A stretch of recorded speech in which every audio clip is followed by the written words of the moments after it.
Hello, so my name is Shannon. Now, there are people like the lovely Dr. James Cantor. Google him. I adore him. He believes that bisexuality among men doesn't actually exist. All right, are we recording?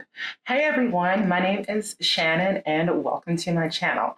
So if you're new, please hit subscribe. And if you are not new and you've watched my videos before, then I apologize that I have not uploaded in a long periodically time. I do sort of have an excuse for that, which is, as you see from the title and so forth, I had a procedure that is colloquially referred to as voice feminization surgery, VFS. The actual name for the surgery, I think, is Wendler glottoplasty. That's what it's referred to most often. The actual paperwork they gave me, it says something like laryngoscopy with laser reduction or some crap that doesn't make any sense to me. But anyway, I have Wendler glottoplasty. And so I'm going to talk a little bit about that and about why I had it and what the results were. I'll include some clips. So like basically I make clips each week after I was allowed to start talking again. So the actual surgery itself, the glottoplasty, was something that like I didn't really think that, like I knew that I wanted to do something about my voice, obviously. It wasn't, I didn't really prioritize that. It was just something that like, I knew that voice therapy was covered by my insurance. So I wanted to do that. In terms of surgery, there are other surgeries I want to get that I'm like prioritizing that are more important to me. But when I went for the actual appointment, they said that the surgery was covered. And I thought, you know, why not? Why not go ahead and do it? Like I said, I'd actually just gone in, like I found a person who could like give me a referral for I get so nervous when I do these videos. I don't know why. But no, I found a person who could like give me a referral to a speech therapist that I could work on my voice, because my voice was something that I was extremely insecure about. Anyway, so I went to this ear, nose, and throat doctor. And she asked me a bunch of questions. And at the end, she was like, okay, so we're setting your surgery date for August 12th. And I was like, okay. I was apprehensive about it because I'd watched all these I've watched some other people, like other trans YouTubers who said basically that the surgery like has all these complications and your voice will sound like shit. It's actually not true. It's a very like non-invasive procedure, very safe. But anyway, so the more I thought about the surgery, the more excited I felt about it. Like finally having this voice issue off of my shoulders. The actual day of the surgery, I went like to the place where the doctor does the surgeries. I don't know. I get so nervous. I don't know what I'm saying. But I went to the center, the surgery center, and when they finally took me back, like to the room where the surgery is performed, I've never had surgery before, so I was very taken aback by because there's like all this like fancy equipment and stuff like that. It was kind of scary, and the doctor was like, okay, everyone in this room is going to be focused just on you. You're the woman of the hour, basically. The last thing I remember was the doctor or the anesthesiologist being like, some people say whenever you administer the anesthesia, don't ignore my little hormone patches. But they're like, some people say whenever you administer anesthesia that it feels like ice going through your veins. And it did. But I was just sitting there like, okay. And then the next thing I know, I'm waking up and they're like, all right, bitch, you gotta go. No, they didn't say that. They were like, okay, it's time to go. And I remember trying to go back to sleep because I was so tired, even though I had no memory of being asleep. I had no dreams, nothing like that. I was awake and then I was awake again. In terms of like pain, it was pretty intense for the first couple hours after the surgery.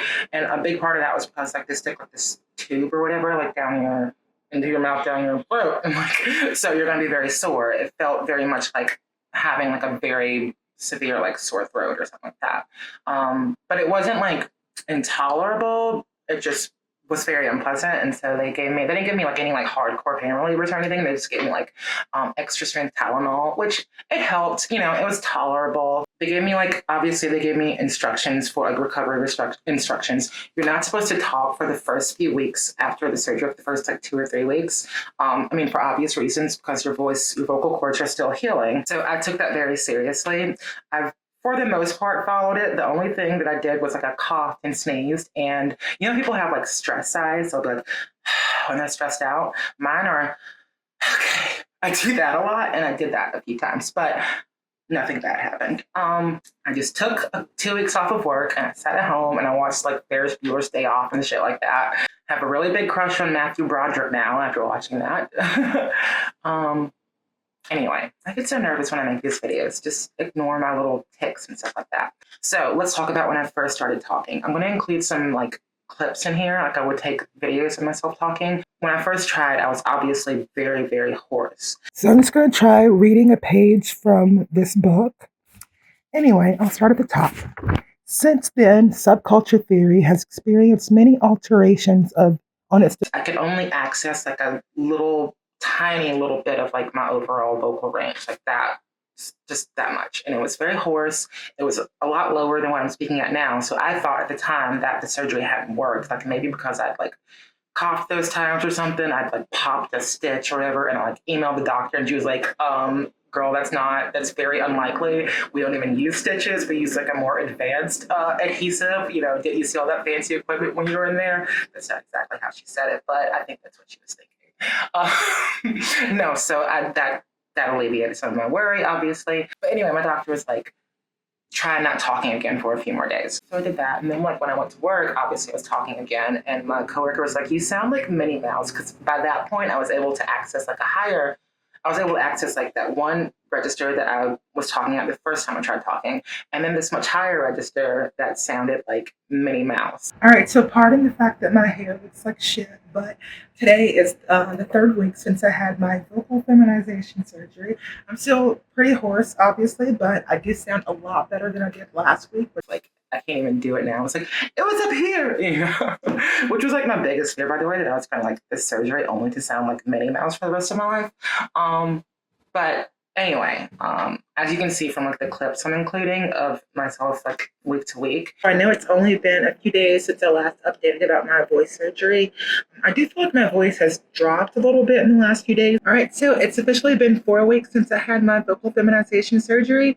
I've been feeling even more disappointed than I was feeling last week. I was talking to a coworker today, and she was like, your voice is not like drastically different. It's just a lot smoother now. And my other coworker was like, well, you know, you used to have a deeper undertone to your voice that is clearly not there anymore.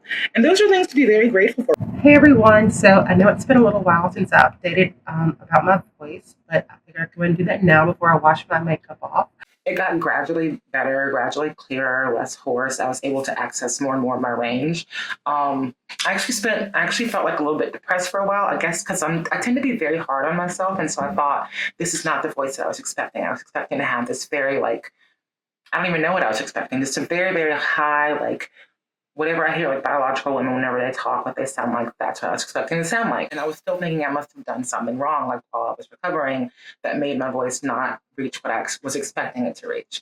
So much to the point that, like, whenever I had my first follow-up appointment a month after the surgery with the surgeon, I was expecting her to be like, well, it's not as high as we thought it was going to be. Because basically, like, whenever I went in for the initial consultation with her, she like measured my vocal range, and my like, I guess like my overall frequency at the time before the surgery was like 170 hertz. And so she was like, we can raise it to like 100. They measure like how high or low your voice is in hertz. And so typical male range is like 130. Typical female range is between 200 or maybe like 190 and like 250. And so anyway, she was like, we can raise your overall pitch from 170 by about like 50 points. We can raise it by 50 points. And I expected to go into my follow-up appointment after the surgery and her be like, it only raised like 10 points or something. But as it turned out, she went in, she examined, everything looked exactly how she expected it to look. It healed perfectly fine. My overall hertz, according to her, was 230. Although, like, when I'm actually speaking now, I don't think it's actually that high. I think it's probably somewhere more like 190. So I don't really know what all these numbers mean, but everything healed fine. And in addition to that, after you get the surgery, they usually want you to go to like a couple sessions of voice therapy, which I've been doing. The therapist says it's probably going to be like about 6 sessions. They make you do like all these crazy like exercises. No.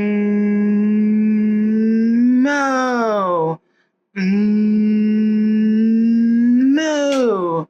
Basically, the point is like to move the breath from your like throat area up until like your nasal, so or like your face. So like if the breath is in your throat, it would sound like whereas if you get up to your face, it's moo.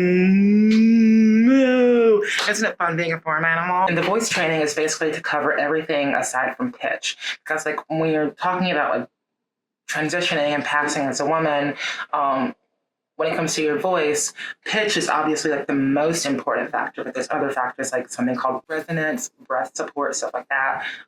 Something called dynamic range, which is like whenever women speak, women tend to like the pitch of a female voice goes up and down, kind of like that, or like there's more variation to it. Whereas when men speak in a very like short and like clipped and like to the point kind of way.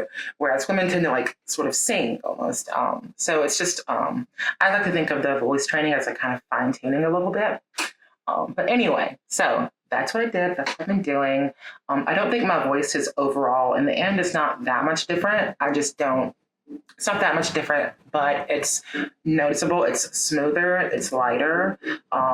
Before, like, basically, like, I was always very embarrassed with my voice, like, especially in my old videos, because there was, like, this gravelly, like, masculine undertone to it. And no matter how high I tried to talk, that undertone was still there. And I feel like even though my voice isn't what I was expecting, it's smoothed out that undertone. And so whenever I go out in public, whenever I have to like talk, I don't feel the same like insecurity that whenever I talk, what's going to come out of my mouth is not going to match my presentation. Like I don't feel that fear anymore, basically.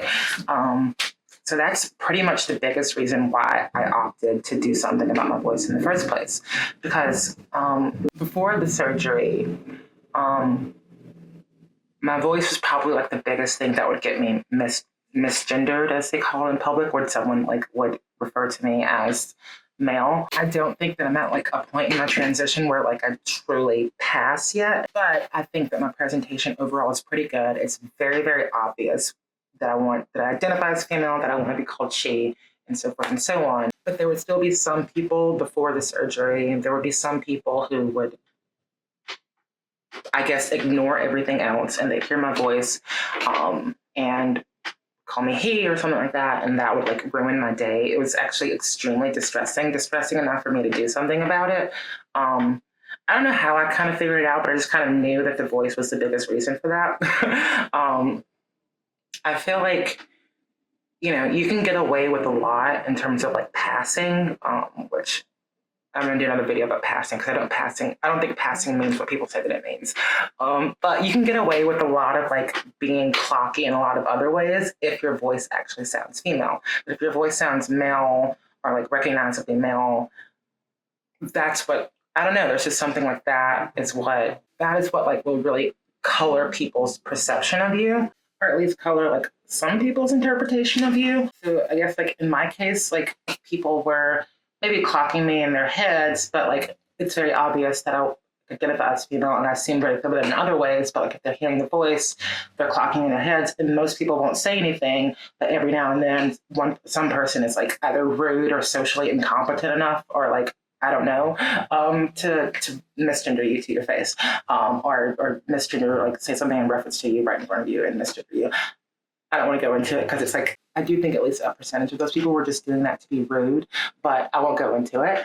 But yeah, the voice is like, I now notice since having the surgery that people that like I would assume based on maybe certain cues that they might be apt to call me by the wrong pronouns, like strangers or whatever, those people are, I've only ever heard them refer to me as she, and I think it's because even though my voice is not where I want it to be, it's still like people, if they're going to classify it, they hear it, they're going to classify it as female.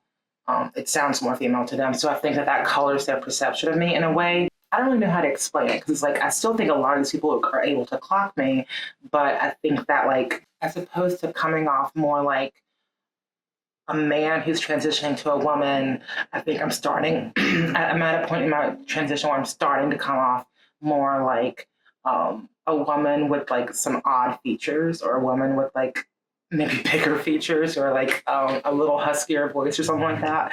And so like the overall, like even when people like know what I am, I still feel like they see me as more like a type of woman, like or like they interpret me, their perception of me, the way that I come across, and like the way that I feel to people whenever they're interacting with me. It's more like a type of woman with some unusual features, which I guess I can settle for right now. I don't know. Anyway, I think that's like everything that I wanted to touch on. I don't know.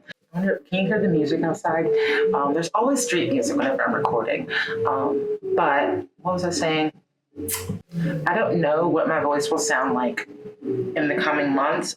From what I've read online, it sounded like, your voice, like your vocal cords aren't actually fully healed until like as much as like a year after the surgery. And so your voice, I assume my voice could continue to like smooth out more. The hoarseness is gone. It's still there a little bit at times, but like not nearly as bad as I've seen from like some other people who get the surgery. I think it's just something that varies from person to person. My vocal coach says I sound great. My surgeon says I sounded great. So I have moments where I feel insecure still, not nearly as bad as before, but like I'm just going to go with their opinion on it. This is what my voice will continue to sound like for the rest of my life. That's good with me. I do kind of find myself whenever I'm just speaking like just on day to day, like sometimes I'll like kind of go into like a range, or go into a register that's like sounds very, very female to me. And I'm like, oh, okay. Like that wasn't there before. And so I'm wondering if like I'll continue to notice that as I heal and recover more. But we'll see. Anyway, thank you for watching. Hopefully I won't be gone for so long this time around. So I'll see you next time. Bye y'all. Smiling while you're cursing. I admit it's working. You're working. Don't care, you're crazy, it's perfect. Shaky and I'm slurring, 'cause I'm nervous. It's you.